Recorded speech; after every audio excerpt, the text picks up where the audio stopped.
வணக்கம். இப்போ நம்ம எங்கே இருக்குன்னா டெங்கி இல்லைங்க, டெங்கியில் காமன் திருவிழா நடக்குதுங்க. அதை பார்க்க தான் நான் வந்தேன். இது எப்படின்னா ஸ்ரீலங்காவில் பார்த்த மாதிரியே இருந்துச்சுங்க. பண்பாடு மாறாமல் பாரம்பரிய முறையில் அவங்க அப்படி நிகழ்ச்சியை செஞ்சதாங்க. இதான் முதல் நாள். எனக்கு பார்க்குறப்ப ஸ்ரீலங்காவில் இருந்த மாதிரியே இருந்துச்சு, ஃபீல் ஆனிச்சு. நீங்கள் மலேசியாவில் இருந்தீங்கன்னா கண்டிப்பாக இந்த காமன் திருவிழா வந்து ஒரு வாட்டி பாருங்கள். இந்த காமன் திருவிழாலாம் மன்மதன் ரதி இருவரையும் வைத்து தான் இது வந்து அப்படியே இந்த தெய்வீக முறையில் செய்வாங்க. இங்கேயும் அப்படி வந்து பக்தியோடு தான் ஒவ்வொரு விஷயத்தையும் செஞ்சாங்க. பார்க்குறப்ப ரொம்ப சந்தோஷமாக இருந்துச்சு எனக்கு.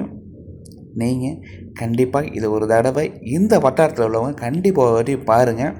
இதெல்லாம் இப்போ பாரம்பரியமான ஒரு நிகழ்வு. இதை கண்டிப்பாக பார்க்கணும்.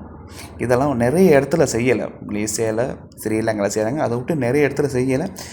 என்ன இதெல்லாம் மறந்துக்கிட்டே வருது, அப்படியே அழிஞ்சிக்கிட்டு வருது.